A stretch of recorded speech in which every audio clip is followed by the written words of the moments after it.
दाखिल हो गए, अजान देने लगे। तो मैं घर में बैठा था, कुरान शरीफ की तिलावत कर रहा था इस दौरान।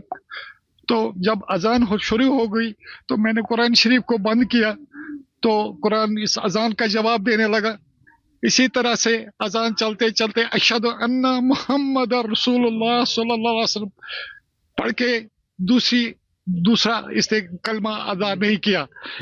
जबकि इसी दौरान मैंने ड्रम की आवाज सुनी, एक बड़ी भारी फायर की आवाज, वो भारी आवाज थी। तो मैंने कुरान शरीफ को बंद किया तो अजान खत्म हो गई, इसके आगे अजान नहीं हुई। तो मैंने कुरान शरीफ को बंद किया। मेरे जहन में ये सोच आ गई कि मुझे लगता है शफी साहब को कोई चक्कर आ गया तो गिर गए, इसके आवाज आ गई। तो इसी सोच में मैंने ये भी सोच लिया कि मेरे घर तक ये आवाज नहीं आ सकती गिरने की। तो 4-5 मिनट मैंने वेट किया। इसी रास्ता में मेरी बच्ची जो ऊपर वाली मंजिल में सोई थी दौड़ के आई। उसने मुझे कहा, पापा आप बैठे हो, शफी अंकल मर गए। मैंने कहा कैसे हुआ? तो मुझे जहन में आया कि कुछ हुआ है। मैं फौरन दौड़ के आया तो यहाँ मेरा भांजा है। और इस वक्त हमारे साथ हमारे सहयोगी एरावत महराज जुड़ गए हैं ग्राउंड से। एरावत, मतलब लगातार आतंकी टारगेट कर रहे हैं जब से ऑपरेशन तेज हुआ है उनके खिलाफ। ये मकसद क्या था, मोहम्मद शफी को सिर्फ टारगेट करना या फिर साजिश और बड़ी थी, क्योंकि धार्मिक स्तर पर इबादत करते हुए हमला हुआ है?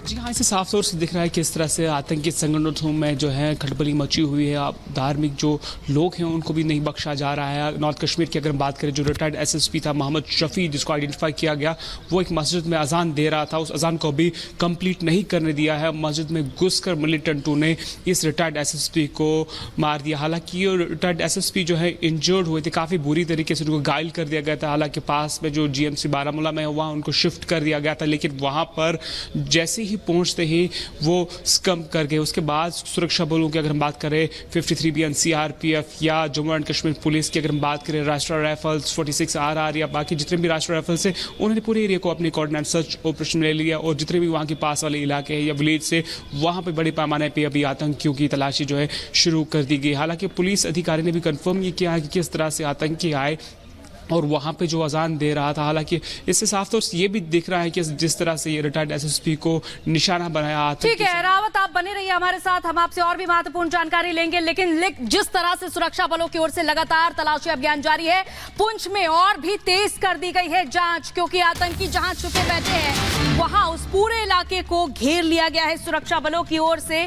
और ये सर्च ऑपरेशन का लगातार चौथा दिन है। पुंछ के जंगलों में सर्च ऑपरेशन कर रही है इंडियन आर्मी, और जहां भी आतंकी छिपे बैठे हैं निशाने से बचेंगे नहीं, सुरक्षा बलों की नजरों से नहीं बच पाएंगे। और इसी के चलते ये सर्च ऑपरेशन लगातार बढ़ाया जा रहा है, तेज किया जा रहा है। जो भी वाहन वहां से निकल रहे हैं उनकी तलाशी की जा रही है।